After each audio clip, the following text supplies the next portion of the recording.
Buttercup here, and today is very exciting because it's Thursday, the 18th of February, which means the Mars rover will be landing today at 1:55 approximately. So if you guys want to check that out, I will link a link down below.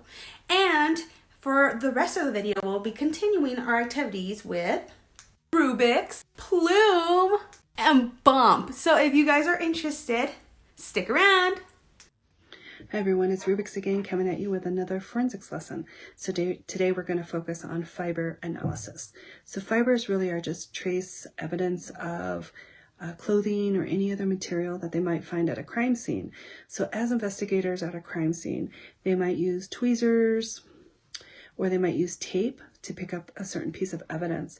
And what they do is they'll place it in a bag, and then they send all of these samples over to a lab to be analyzed for any kind of DNA. So this DNA could be skin samples or any trace evidence on a shirt maybe that was ripped, any blood if it was left behind, or even from your hair, the samples.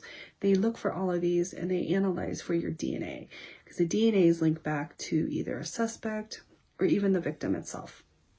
So fibers, they look for any kind of inconsistencies, any kind of way the patterns are weaved or intertwined. They look for texture, any chemical composition within the fibers itself. So let me show you the fibers that I have here from a crime scene. So this is my crime scene, and over here I have sample A, which is a hair sample. And then for B, I have fibers from a shirt that was found. And then C, I have blood from a shirt. So you take these samples, the samples that you find, and I'm going to take, say, part of the shirt that was ripped, and I'm going to place it in my bag using my tweezers. And then I would seal up the envelope, and then this is what would be sent to the lab to be analyzed for any kind of DNA. So they would test this blood, break it down to its original state to find out what's in the blood, and obviously within the blood it's your DNA, and they can tell every type of component from your blood as far as, you know, any kind of drugs in your system, the type of blood you have, and they're able to detect those things.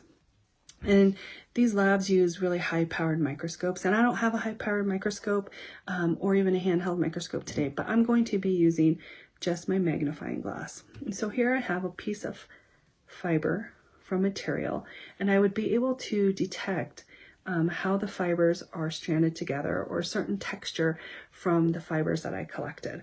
Now, I wouldn't be able to determine exactly where it would belong to or if I had the high-powered microscopes, but this would kind of give me an idea of the type of close-up that I would need to kind of link it back to a certain shirt or any other material that I was able to find it from. So today, if you're able to, try and find any piece of evidence, whether it's a hair sample or article of clothing, even if it's a piece of fabric that you find on the floor, and see if you can pick it up using either tape or tweezers without using your fingers to pick it up, because that leaves, again, traces of your fingerprint or the oils from your fingers. So try doing this and see if you can link it back to the suspect, whether it's in your household or outside your household. So have fun with this one. I'll see you next time. Bye. Oh my gosh, do you guys feel like actual investigators now? Because you have fingerprint analysis information, you have fiber analysis, handwriting analysis. I feel like we could be actual like investigators. So with that being said, let's go to Plume, who will be talking about the stars. I'm so excited. I hope you guys enjoyed this. Hey everyone, we're back. So today we're going to be talking about the importance of stars to the Native Americans. In the past couple weeks we've been talking about planets, and we even talked about who discovered that the Earth wasn't flat. So tune in. Okay guys, I think I'm going to start off with telling you the Native American constellation story called The Bear Hunt. The form of the bear was found in the stars, and the Native Americans watched this bear throughout the year to tell them what season it was. Next week, I'll show you an awesome project, but for now, stay tuned for the story. Many years ago, people looked into the night sky and imagined wonderful stories in the stars. One story takes place during the course of an entire year and tells about the adventures of the Great Bear and the bird hunters. When the winter ended, the Great Bear left her cave. After her long sleep, she was hungry and anxious to find food. As she hunted for food, other hunters were following her. 7 brave bird hunters followed the Great Bear across the sky. Robin led the hunt, followed closely by Chickadee and his cooking pot, and Moosebird. Farther behind were friends Saw-Whet, Horned Owl, Blue Jay, and Pigeon. Some of the hunters became tired and discouraged. Saw-Whet, the last hunter in line, left the hunt. Soon, Horned Owl also gave up and went in search of Saw-Whet. Blue Jay and Pigeon tried to keep up with the leaders, but soon they also left the hunt and flew home. Only Robin, Chickadee, and Moosebird followed the Great Bear into autumn. The bear grew angry and rose up on her hind legs. She growled loudly and clawed the air to scar the hunters. One of the hunters shot an arrow and hit the Great Bear. Drops of her blood fell on Robin's feathers, turning his breast a bright red. Other drops fell on the autumn leaves, coloring them bright red.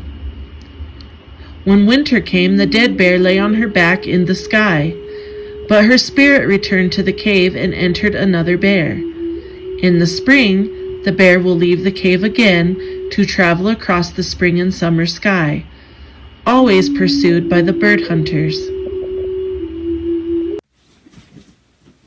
Hey everyone, it's Bump. Hey, we're going to continue building the Hubble Space Telescope, the model of it. The other day we just finished up our aft shroud. Today we are going to go ahead and build the forward shield. So, we have our template right here. This is the one. Okay, you're going to go ahead and cut that out. Remember to score along the dotted line. Okay, and then go ahead and you're going to cut out the little triangles right here. And then it tells you in step 10 of our directions is to put it into a small circle. Roll it up as tight as you can. Makes it a little bit easier as you put it together. Alright, something like that. Okay. Then you go ahead, once you have it, you're going to take your glue, and then you glue right along that blue edge right here. Alright. Okay, put some glue on there. Go ahead, put a good amount on there. It's okay. It's going to be covered up. Nobody will see it. Okay, I'll put my cover back onto my glue. Alright. Then you got to kind of work it to the two edges together so they overlap. Alright. I kind of put it a little bit past it, and then I'll just work it back towards it. Like I said, it's kind of hard with the cardboard, but that's okay. Just go ahead and put your edges together, line up the lines the best you can. Again, take your time, be patient. If it doesn't always work out, you can always start over again. I go ahead and I grab those kind of tight at the corners. Alright. Then you can push it down your work area, rub your hand across it. Move my forward shroud here. Okay, you can rub your hand across it, get it glued on there. Check it out. Alright, you can see it's still kind of coming up.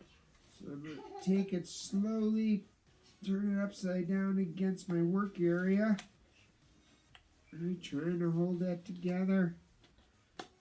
You have to. I use my dowels for the parts I'm going to use here. You can run them right down the seam, look in there, watch what you're doing. Alright, if you need to, you can also use a pencil, do the same thing. Just kind of work it back over that flap inside. I'll show you what I'm doing from that angle. Just stick it on in there, work it back and forth. Alright. Then you go ahead and you pull it apart slowly, make sure that the lines are lining up. Lines a little off here, there you go. There you go. And I'm going to go ahead and push that down again. You just want to kind of work it in there. All right? Right? A nice, good hit on there.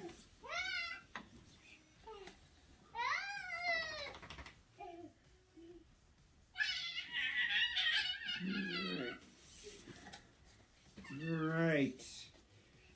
Okay. Once you're there, here's the finished product. You got looking like that. All right. So then, you're going to go ahead and get a black piece of construction paper. Now you can measure this out, these lines here, either in centimeters or you can measure it out in inches. I use centimeters. So it's 13.5 this way and half from one end. So you go ahead, take your scissors once you have those measured out, cut the pieces right along the line. Alright. Alright. Cut it right along the line there. Right. Then you're just going to go ahead and roll that up like so. Alright. And you just take that and you can slide it right inside your piece that you just did. Okay. I can see it's still not holding. Alright. So once you get that in there, just go ahead and release it. Alright, working my finger in there back and forth. Alright, and for that black piece in there, I'm going to go ahead and take the smooth end and kind of tap it down. It ends up nice and flush right here. I'm going to go ahead and put this off to the side so it dries. Alright, like I said, if you're having problems with it, just take your time, let it dry. If you have to do the one step and let it dry for later, that's just fine. It comes out like that with our black even at the edge, and you have the white down here. Alright, so from there, we're going to go ahead and cut out our two mirrors. Alright. Let me see if I can find those. Get the picture of those. Alright. There they are. Okay, you got our secondary mirror and our primary mirror. You're going to go ahead and cut those out. There's some lines that we're going to have to do, some scoring on it. Alright. So, this is what it looks like, our secondary mirror. You take your flaps, move it towards the black part of the mirror, right? And then this goes about halfway down from the top, okay, into our